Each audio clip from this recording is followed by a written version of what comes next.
¿La coloración amarillenta de la piel es por los alimentos o por la bilirrubina? ¿Sabes diferenciar los tipos de íctero? ¿Conoces el metabolismo de la bilirrubina? Acompáñame en este video para que le dé respuesta a todas estas interrogantes.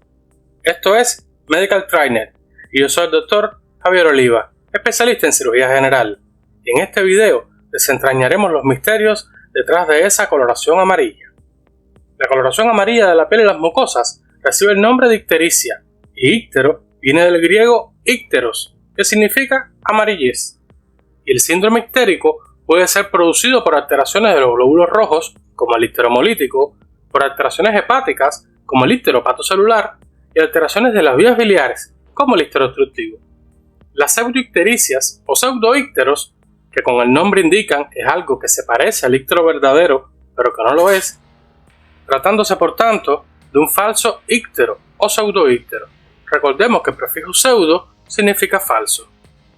Hoy hablaremos sobre cómo diferenciar los diferentes tipos de ícteros y desentrañaremos la fisiología que hay detrás, para así poder comprender el por qué aparece en diferentes enfermedades y su traducción fisiopatológica, por lo que el video de hoy será un poco extenso. Aquí debajo tienes los capítulos para que puedas ir a la parte que más te interese. Comencemos. El concepto de ictericia o íctero no solo se refiere a la coloración amarilla solo de la piel y las mucosas, sino también a la de los líquidos orgánicos, y es debido a la impregnación de bilirrubina, anormalmente aumentada en el plasma sanguíneo, conocido esto como hiperbilirrubinemia. Recordemos brevemente el metabolismo de la bilirrubina. Este se puede dividir en fase prehepática, donde se capta la bilirrubina, la fase hepática, donde se conjuga y se secreta, y la fase poshepática. El proceso inicia con la destrucción de los eritrocitos senescentes, es decir, los glóbulos rojos que están envejecidos, y esto ocurre principalmente en el vaso, la médula ósea y el hígado. Recordemos que los hematíes humanos tienen una vida media de 90 a 120 días y son destruidos en función de su edad en el sistema retículo endotelial. Posterior a la ruptura de los eritrocitos, los macrófagos del sistema retículo endotelial los fagocitan, liberando la hemoglobina contenida en ellos en su interior. Esta hemoglobina se descompone inmediatamente en sus componentes. Las cadenas de globina se degradan a aminoácidos reciclables. El hierro se almacena como ferritina para su reutilización y también obtendríamos el grupo hemo.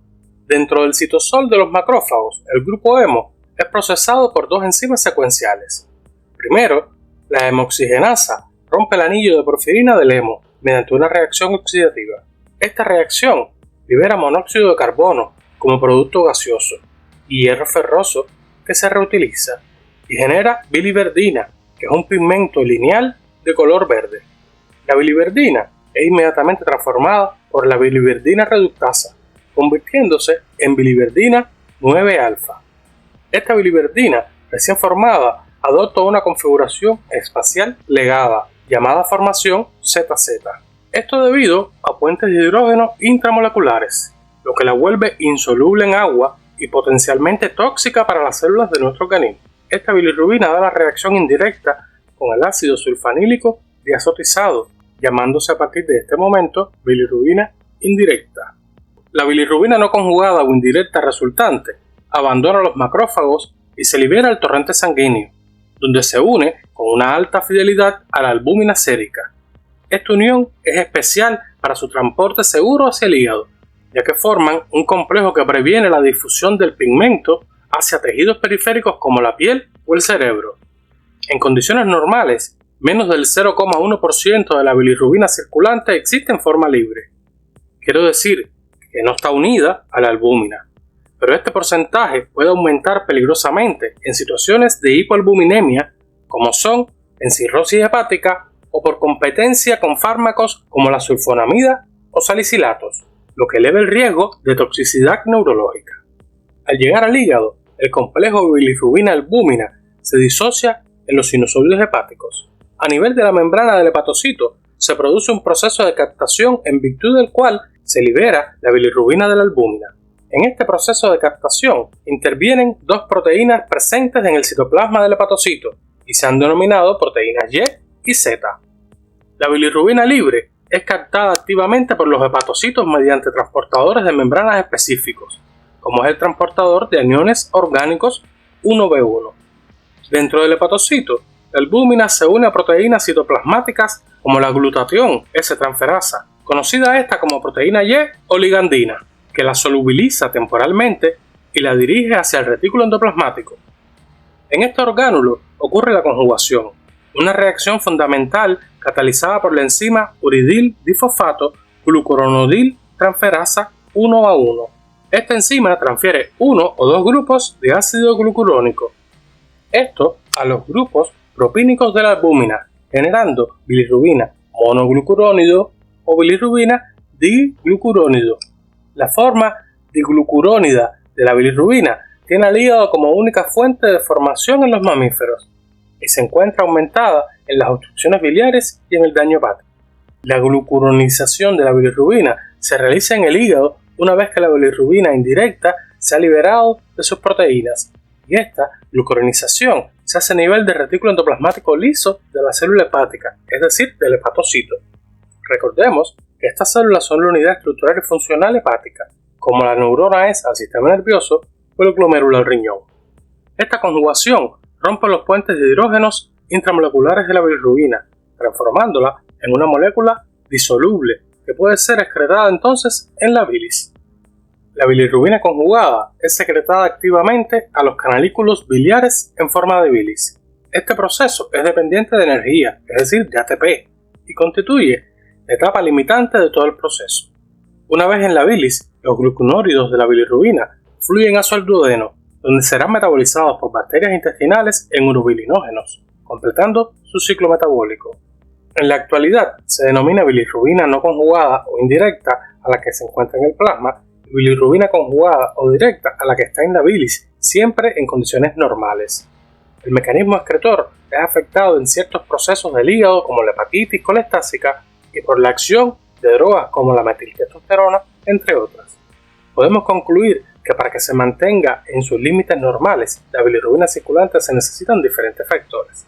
Primero, que se produzca en cantidades normal por las células retículo endoteliales que la fabrican a expensas de la hemoglobina liberada por los glóbulos rojos en su proceso de destrucción fisiológica. Segundo, que se realice correctamente la captación de la bilirrubina. Después, que se efectúe la conjugación y el transporte en proporción adecuada para las células hepáticas. Cuarto, que se excrete sin obstáculos por los conductos biliares intrahepáticos y extrahepáticos, vertiéndose en el duodeno en cantidades normales. Conociendo estas cuatro fases, sería entonces fácil comprender ahora que cualquier proceso patológico que altere alguno de estos factores fundamentales será capaz de dar lugar a la aparición de ictericia, al elevar la concentración de bilirrubina en el plasma sanguíneo. Por eso, tenemos cuatro mecanismos principales causantes de ictericia. Primero, tendríamos el aumento de la formación de bilirrubina libre, es decir, la no conjugada, y la causa más frecuente la constituye la destrucción exagerada de glóbulos rojos, que se ve en enfermedades como la malaria. En el segundo mecanismo, tendríamos los trastornos de la captación de bilirrubina a nivel de las células hepáticas. Después, tendríamos los trastornos de conjugación de la bilirrubina con el ácido glucurónico. Y por último, tendríamos la dificultad de la excreción de la bilirrubina conjugada, que puede ser a nivel de los conductos biliares intra o extrahepáticos. Y la causa más frecuente son las litiasis coledocianas. Aquí te dejo un video sobre los alimentos colecistoquinéticos que actúan a ese nivel. Bueno, ya sabemos por qué aumentan las concentraciones de bilis y por eso aparece el íctero. Más adelante haremos énfasis en cada mecanismo de producción. Pero todos los ícteros son iguales. ¿Cómo los diferenciamos? La coloración amarilla de la ictericia depende esencialmente de la impregnación de los tejidos por los pigmentos biliares acumulados en la sangre. Si realizamos compresión de la piel ictérica con un portaobjeto, es decir, con un cristal transparente, la coloración amarilla persiste y hasta se hace más evidente, ya que colapsaríamos los capilares sanguíneos que en ocasiones ocultan la coloración amarilla. Es necesario que la bilirrubina pase a los tejidos a través de la pared de los capilares, que es permeable al pigmento, para que aparezca la coloración amarilla. Además, se sabe que ciertos tejidos tienen una mayor afinidad por la bilirrubina, mientras que otros casi no tienen ninguna, por lo que aparece muy poco o nada coloreado de amarillo. Entre los tejidos ávidos de bilirrubina se halla la piel, la esclerótica y las válvulas del corazón, y entre los que tienen menor afinidad están la córnea, los músculos y el sistema nervioso.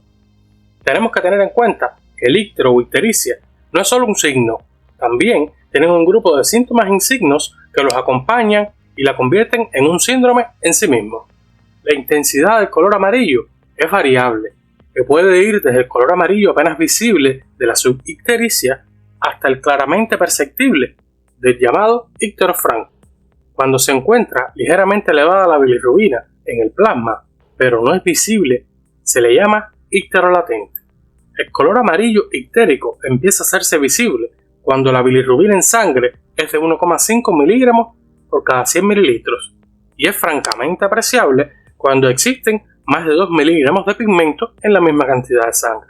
La bilirrubina tiene afinidad por las fibras elásticas ricas en relaxina y la ictericia alcanza una mayor intensidad y se presenta más precozmente en determinadas regiones, por lo que se debe inspeccionar siempre con cuidado y eso se hace en la esclerótica, la cara interna de la lengua, la bóveda palatina, en especial el velo del paladar, la piel de la frente, el pecho y el abdomen, y la cara interna de los miembros superiores e inferiores.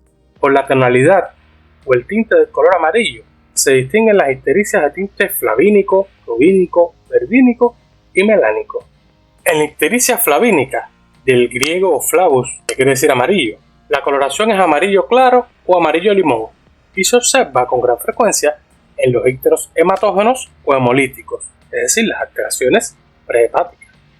La ictericia rubínica presenta un color amarillo más intenso, con un tinte rojo, al que se debe su nombre, o rojo parduzco, y se manifiesta generalmente la existencia de una ictericia hepatógena por alteraciones de las células hepáticas, es decir, un íctero de tipo hepatocelular o de la fase hepática. Podemos agregar que en algunas ocasiones este tinte rubínico adquiere un color anaranjado rojizo, muy característico, como en la leptospirosis icterohemorrágica. El íctero verdínico se caracteriza por presentar una coloración verdosa, más o menos franca o amarillo verdoso, debido a la presencia de biliverdina, en proporciones más o menos grandes en la sangre circulante y los tejidos, y se presenta casi exclusivamente en los ícteros obstructivos, es decir, la fase poshepática. El íctero melánico, de tono oscuro, casi negruzco, en ocasiones se presenta en las ictericias obstructivas de larga duración y de gran intensidad, como el cáncer de cabeza de páncreas. Es posible que la tonalidad oscura se deba a que la irritación prolongada de la piel por los pigmentos biliares dé lugar a un aumento de los pigmentos melánicos epidérmicos. El cuadro clínico es muy variado y depende principalmente del mecanismo que se encuentra afectado y la enfermedad en sí, pero veamos los síntomas que con mayor frecuencia se encuentran asociados al íctero. Entre los síntomas cutáneos que acompañan a la ictericia se destaca el prurito, que se hace evidente por las marcas de rascado en la piel de algunos enfermos. El prurito no es un síntoma constante y su intensidad es muy variable. Puede llegar a ser incluso intolerable y comprometer el estado general del enfermo por la falta de sueño que ocasiona. Se siente sobre todo en los espacios interdigitales, la axila, la ingle, el abdomen y las extremidades, y aumenta durante la noche. Por esto explica el insomnio.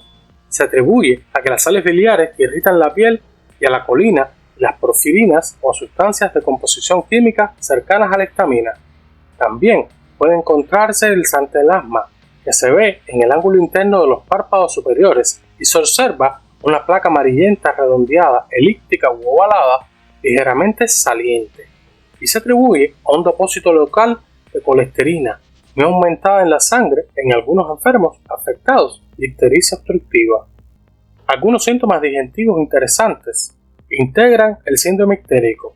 Entre ellos se destaca la falta de apetito, es decir, la anorexia y la repugnancia para ciertos alimentos, y esta a veces es muy marcada. El estreñimiento y sobre todo la decoloración de la materia fecal, que puede ser completa, conocida como acolia, o encontrándose las heces de color blancuzco, como de ceniza o como una masilla, o menos marcada, constituyendo lo que se llama hipocolia. Se encuentra sobre todo en las ictericias mecánicas o obstructivas, donde se observa la decoloración de la materia fecal y la decoloración será más intensa cuanto más completa sea la obstrucción existente en las vías biliares. Por el contrario, en las ictericias hemolíticas se observa hipercolia al aumentar la eliminación de la bilirrubina conjugada, los derivados de ella, que son el estercobilógeno y estercobilina. La plecomía fecal, cuando se trata de un íctero hemolítico, es menos intensa. La orina de los ícteros presenta una coloración parda clara u oscura, conocida como coluria, y la espuma que forma es de un color amarillo muy visible, y mancha de amarillo la ropa. En la ictericia hemolítica no se mancha la ropa, y el color más fuerte que toma la orina se debe al urobilinógeno, no a la bilirrubina, ya que en este tipo de ícteros predomina la bilirrubina no conjugada, que es insoluble en agua y no se elimina por el riñón. Veamos ahora los síntomas circulatorios y nerviosos que pueden presentarse. Encontramos en el circulatorio la bradicardia de tipo sinusal atribuida a las sales biliares o a la colina, la hipotensión arterial y en las formas graves de ictericia, hemorragias nasales, gingivales y subcutáneas debidas a la deficiente formación de los factores de la coagulación. En los síntomas nerviosos tenemos el insomnio, que ya lo mencionamos, y la astenia. En muchos ícteros se observan trastornos visuales como la hemeralopia o la xantopsia. La hemeralopia es una dificultad visual para ver en la oscuridad, que puede ser más o menos marcada, pudiendo llegar a ser una ceguera total en la oscuridad, conocida también como ceguera nocturna, y se atribuye a defectos en la formación de púrpura visual por déficit de vitamina A, que como se sabe, se forma principalmente en el hígado a expensas de la provitamina A o la carotina. La xantopsia consiste en la visión amarilla de los objetos por estar impregnado de bilirrubina los humos oculares. Profundicemos ahora en la fisiopatología de cada uno de los mecanismos que producen el íctero. Primero veamos la ictericia causada por aumento de la producción de bilirrubina libre o no conjugada que llega a la célula hepática. Dentro de este grupo se pueden distinguir la ictericia hemolítica, la hiperbilirrubinemia de cortocircuito y las ictericias diserotropoyéticas. La ictericia hemolítica se debe a un aumento marcado de la destrucción de los glóbulos rojos, lo que trae por consecuencia una excesiva formación de bilirrubina directa a expensas de la hemoglobina liberada. Este hecho no significa necesariamente anemia, la cual se presenta solamente cuando la destrucción eritrocitaria es tal que la reserva eritropoyética de la médula es incapaz de contrarrestarla. En la hiperbilirrubinemia de cortocircuito, en estos casos no siempre la ictericia se detecta clínicamente y se originan por la producción y aumento de la bilirrubina a partir de la hemoproteína de la médula ósea. Y las ictericias diserotropoyéticas se deben a la destrucción prematura de precursores de los eritrocitos durante la fase de maduración de estos. El cuadro clínico en estos casos dependerá de la causa de la ictericia. En las producidas por cortocircuito y en las diseritropoyéticas, el íctero es apenas imperceptible clínicamente y puede existir palidez, astenia, palpitaciones y en algunos tipos de ictericia hemolítica con anemia pueden presentarse dolores reumáticos y crisis dolorosas abdominales. El tinte en las ictericias hemolíticas es amarillo claro, es decir, flavínico. En los exámenes complementarios encontramos un aumento de la bilirrubina no conjugada, pero no hay coluria porque esta bilirrubina no se filtra a través del glomérulo renal. Sin embargo, hay un aumento de la urobilina, así como del urobilinógeno o estercobilina fecal, que es el responsable de la pleicromía de las heces fecales. El cuadro hematológico es de gran valor, ya que se podrá detectar una anemia importante que ayudará a precisar su etiología. En el caso de las ictericias por trastorno de la captación de la bilirrubina libre por el hepatocito, el defecto radica en el transporte de la bilirrubina libre desde el plasma hasta su sitio de conjugación en la célula hepática, específicamente el retículo endoplasmático liso. El mejor ejemplo de este grupo es la enfermedad de Gilbert, que es un íctero familiar congénito no hemolítico. También pueden presentarse este trastorno después de una hepatitis viral o en el recién nacido. En su mecanismo íntimo se ha considerado un déficit de proteínas citoplasmáticas, recordemos la proteína Y y Z del hepatocito, que desempeñarían un papel importante en la captación y el transporte de la bilirrubina hasta los microsomas, donde se efectúa la conjugación. El cuadro clínico y exámenes complementarios son similares a las de la ictericia por aumento de la producción de bilirrubina libre, y si existe un aumento simultáneo en la bilirrubina conjugada, puede traducir cierto grado de disfunción hepática. Veamos ahora las ictericias por trastorno de la conjugación de la bilirrubina dentro del hepatocito.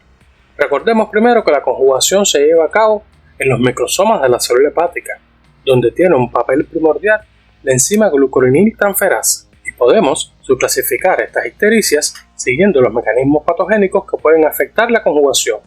Lo dividiremos en tres. Primero los causados por inmadurez enzimática, después tendríamos los causados por ausencia o déficit congénito de glucoroniltransferasa y por último, las que aparecen por inhibición de la glucuroconjugación. El íctero fisiológico del recién nacido y del prematuro se debe a una insuficiencia transitoria de la enzima glucoroniltransferasa. Existen ciertos factores que pueden favorecer estas ictericias como son la hipoxia, los hematomas, la hipoalbuminemia, así como la administración de medicamentos como la sulfonamida, salicilatos y la vitamina K. En el segundo grupo, por ausencia o déficit congénito de glucoroniltransferasa, se encuentra la enfermedad de Crigler-Najjar, que es una ictericia familiar que aparece por lo general en los primeros días de vida, y por inhibición de la glucuroconjugación. Se han descrito sustancias en el suero y en la leche de la madre que son capaces de inhibir la conjugación de la bilirrubina. Un efecto similar pueden producir ciertos medicamentos como la novobiosina. El cuadro clínico es transitorio y poco fluido, cuando el trastorno es por déficit transitorio o por inhibición, y es mucho más grave en el Crigler-Najjar, que puede alcanzar cifras elevadas de bilirrubina indirecta y desarrollarse un keimníctero, en donde ocurre una impregnación de los núcleos grises de la base del cerebro con los pigmentos biliares. Los niños afectados de esta enfermedad habitualmente mueren en el primer año de vida, aunque se han descrito supervivientes hasta la edad adulta. En los exámenes complementarios encontraremos un aumento de la bilirrubina no conjugada. Por último, las ictericias por trastorno de la excreción de la bilirrubina conjugada desde el hepatocito hasta el duodeno. Los ícteros por trastorno de la excreción de la bilirrubina pueden dividirse en dos grupos, una colestasis intrahepática y colestasis extrahepática, de acuerdo con el lugar donde se encuentra la obstrucción. Veamos primero las colestasis intrahepáticas. Se entiende por una colestasis intrahepática las estasis biliares en la cual no existe obstáculo demostrable en las vías biliares extrahepáticas. Se pueden estas subclasificar en mecánicas o funcionales para agrupar entre las primeras las debidas a un trastorno en las vías biliares intrahepáticas como son las colangiocarcinomas, atresia de las vías biliares intrahepáticas, la metástasis, entre otras. Las colestasis intrahepáticas sin causa obstructiva son precisamente las más frecuentes y su mecanismo exacto de producción aún se desconoce, y estas se pueden subdividir en hepatocitarias, canaliculares, colangiolares, ductales y sectales, de acuerdo con el sitio de las vías biliares intrahepáticas donde radica la colestasis. Dentro de las canaliculares merecen ser mencionadas las hepatitis y la cirrosis, que son las más frecuentes y se denominan ictericias hepatocelulares, ya que el mecanismo de producción de estas es más complejo. La necrosis de las células hepáticas hace que la bilis que se excreta por los canalículos biliares pase a través del sinusoide a la sangre y se mezcle con ella. Aún sin necrosis celular completa, pueden producirse rupturas de algunas membranas celulares. Como consecuencia de las mismas y del éxtasis biliar, se producen fisuras a través del citoplasma celular, estableciéndose la comunicación entre el sistema biliar y la sangre. Tanto en la cirrosis como en la hepatitis, debido a las profundas alteraciones de la estructura lobulillar y los trastornos de funcionamiento hepático, se pueden alterar también los procesos de captación, conjugación y excreción de la bilirrubina. Las características clínicas pueden ser muy variadas, desde casi asintomáticos, como es el caso de algunas ictericias medicamentosas, hasta cuadros floridos de cirrosis hepáticas, con todo su cortejo sintomático, y múltiples signos físicos que se presentan además de la ictericia, como son la hepatomegalia, la esplenomegalia, la citis, las telangiectasias, los edemas, entre otros. Déjame saber en los comentarios si quieres un video sobre cirrosis hepática. Con los exámenes complementarios, corroboramos el diagnóstico de la ictericia mediante la dosificación de los pigmentos biliares en la sangre. De acuerdo con la cantidad de bilirrubina circulante, los ícteros pueden ser ícteros latentes, que son aquellos donde hay un aumento de la bilirrubina circulante, pero sin manifestaciones clínicas. Es decir, sería simplemente una hiperbilirrubinemia. Los subícteros, que tendríamos una bilirrubina entre 1 y 1.5 miligramos. El íctero franco, que es cuando la bilirrubina aumenta por encima de los 2 miligramos. Tanto en los ícteros por trastornos hepáticos como en los obstructivos por trastornos de la excreción, se eleva la bilirrubina directa o conjugada. Estas expensas de los monoglucurónidos o de los diglucurónidos, mientras que los ícteros hemolíticos se se eleva la bilirrubina directa o no conjugada. Debemos también hacer un estudio de los pigmentos en heces y orina, así como de las llamadas funciones hepáticas. Encontraremos un aumento de las transaminasas glutámico-oxalacéticas y sobre todo de la pirúvica, una prolongación del tiempo de protombina.